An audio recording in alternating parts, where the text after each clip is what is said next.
අපි එක භාවනා මධ්‍යස්ථානයක එක භාවනා පන්තියක් පවත්වන අවස්ථාවක නිහඬ භාවනා පන්තියක් මෙතන ඇවිල්ලා හිටියා තරුණ දුවක් ඇවිල්ලා හිටිය අවුරුදු 17යි. මේ දුව මේ බෞද්ධ කෙනෙක් නෙමෙයි. ඉතින් බෞද්ධ ආගම ගැන වැඩි දන්නේ නැහැ.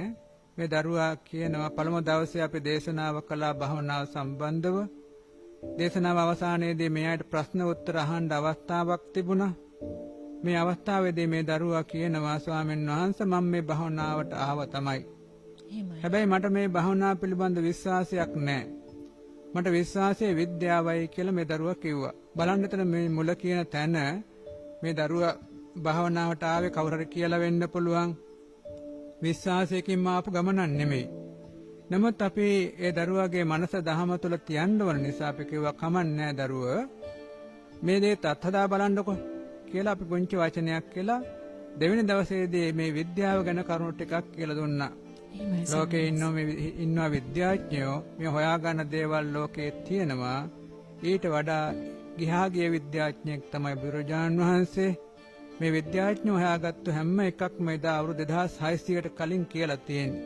දහම් පොතපතේ තියෙනවා. මේ ඔක්කොම සඳහන් වෙලා තියෙනවා. මේ සම්බන්ධව කරුණු ටිකක් මතක් කළාම දරුවා නිස්සද්දව ගියා. තුන්වෙනි දවසේ ඇවිල්ලා කියනවා ස්වාමීන් වහන්සේ එහෙම කිව්වත් අහන්න හිතුන්නේ නැහැ. නමුත් මගේ ළමයෙක් මගේ යාළුවෙක් කිව්වා මේ කතාව ඇත්ත තමයි කියලා කිව්වා. මං ඉතින් ඒ හිත හදාගෙන භාවනා කළා. එහෙමයි. හතරවෙනි පස්වෙනි දවසේ යනකොට මේ දරුවාට හිත හොඳට සමාධි වුණා, එකඟ වුණා, මනස හොඳ සමාධි වුණා. දැන් මේ දරුවා කියනවා ස්වාමීන් වහන්සේ දැන් මට තේරෙනවා ලෝකයේ ශ්‍රේෂ්ඨම විද්‍යාඥයා බුදුරජාණන් වහන්සේ බව මට දැන් තේරෙනවා.